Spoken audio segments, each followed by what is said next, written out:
그러면은 지금 거의 2년 반째 제대로 된 협상 하나를 못 따온 건데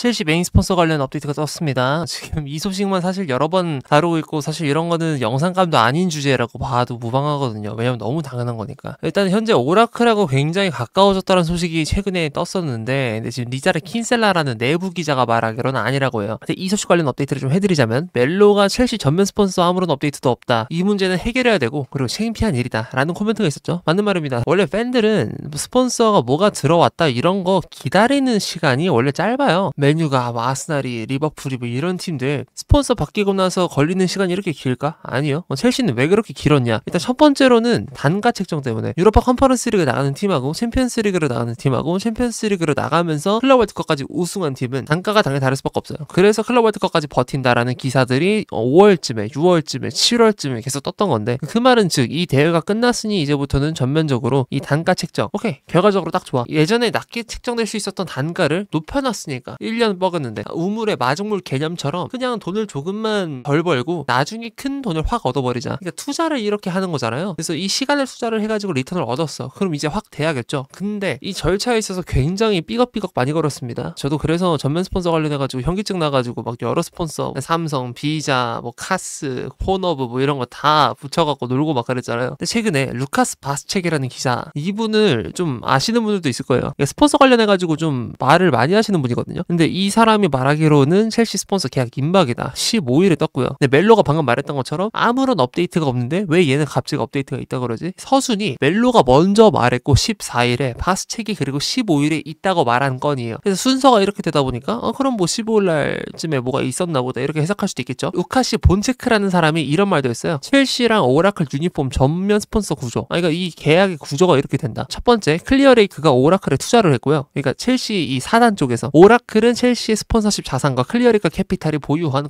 광범위한 기업 포트폴리오에 접근하여 자사의 소프트웨어 솔루션을 구현할 수 있게 됐다. 그 대가로 오라클은 첼시에게 이제 스폰서십을 지불하게 된다. 금액을. 이런 식으로 서로 협업하는 파트너십. 그것도 생각이 나죠. 23-24 시즌에 첼시가 인피니티 애틀레트 달 때도 에그발리 쪽에 잘 샀나요? 거기서 이렇게 스폰서십을 넣어준 거라서 그래서 구단주의 사비를 뭔가 쓰는 느낌? 스폰서십으로 장부로 그냥 장난질하는 느낌? 장부에만 그렇게 기록이 되어 있을 뿐 실질적으로 봤을 때는 약간 조금 불건전한. 그래서 실제로 프리미어리그에서도 이거를 좀 제재를 했었고요. 그래서 저는 이 구조에 관해서도 이거 첼시가 자생적으로 본인의 가치를 입증해버리면서 첼시는 이 정도 금액을 받을 수 있는 구단이에요. 이런 느낌보다는 이거 좀 짜치는데? 얘가 뭔가 인맥으로 꽂아놓는 느낌? 이런 느낌이어가지고 일단 여기까지 살짝 조금 거슬렸지만 그래도 스폰서십 들어온다니까 너무 좋았죠. 이래요. 저는 이 디자인을 그렇게 좋아하진 않지만 많은 사람들은 좋아하더라고. 좋아할 만도 하고. 왜냐면 사실 이런 것보다 더한 것도 많이 봤잖아요. 쓰리같이 갑자기 뭐 기업의 회장님이 뭐 만든 로고고 이걸 반드시 넣어야 된다면서 30라는 이 알파벳으로 구성된 게 아니라 숫자 3을 박아버렸으니까. 근데 뭐 그런 것처럼 요란한 것도 없고 요코하마처럼 빨간색이 들어간 것도 없고 해가지고 괜찮긴 한데 이게 조금 유니폼이 전 이상해 보이는 이유가 클럽 월드컵 패치 때문이구나. 이게 잘못됐구나. 이거 디자인 때문에 지금 우리가 다 거슬려 하는 거구나. 이거 지금 약간 여기다가 소매 스폰서까지 다 달고 나오잖아요. 저는 어떤 느낌 받았냐면 침착맨 탕탕 후루후루 추는 거 있어요.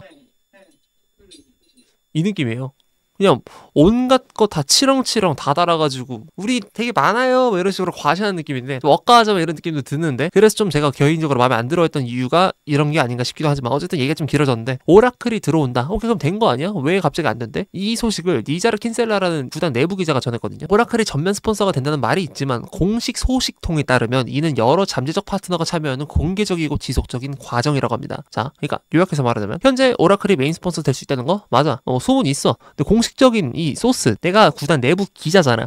이 소식에 따르면 현재도 여러 잠재적 파트너가 참여하는 개방적이고 진행 중인 프로세스일 뿐이지 뭐 픽스된 건 없는데. 그리고 오라클은 분명 첼시가 함께 일하고 싶어하는 종류의 기업은 맞다고 해요. 강력한 대기업이고 글로벌한 기업이니까. 하지만 장기 계약과 시즌당 5,500만 파운드 정도의 조건이 충족이 돼야 되는데 근데 이 말을 하지만 뒤에 붙인 걸 보면은 오라클의 오퍼가 있었다고 하더라도 5,500만 파운드보단 조금 낮았구나 라는 걸 유추해 볼 수 있겠고요. 그리고 지금으로서는 프로세스가 프로세스가 계속되고 있다는 것 외에는, 그러니까 이렇게 알아보고 있는 작업 외에는 말할 게 없다. 클럽이 언제 새로운 스폰서 계약을 발표할지는 여전히 불투명한 상황. 이게 뭐야? 원래는 팬들이 알게 모르게 당연하게도 그냥 딱 끼어 맞춰져 있는 게 스폰서예요. 그러니까 그냥 시즌 시작했구나, 이번 스폰서 이거래? 이런 식으로 딱 접하는 거 말고는 원래 스폰서십 관련해서 업데이트가 뭔가 나오면 안 되거든요. 뭐 불미스러운 일이 있는 게 아니라면. 그러니까 구단이 불미스러운 일을 엮여가지고 갑자기 뭐 계약을 깨야 돼, 뭐 그런 이슈가 있는 거 아니니 이상 저는 스폰서십에 이렇게 집중해 본 적이 별로 없긴 해요. 뭐 아니면 스폰서가 진짜 못생겼다거나 이런 거 아니면. 그런 식으로 구하는 과정보다는 구하고 나서의 결과, 이후의 상황에 우리가 보통 주목을 하게 되지, 구하는 과정에 이렇게나 많은 시간, 얼마나 시간을 썼냐면 지금 2324 시즌에 있었던 그 스폰서십, 그 좀 약간 불건전하잖아요. 어떻게 보면은 인피니트 애틀레틱을 빼고 보고 그 다음에 다막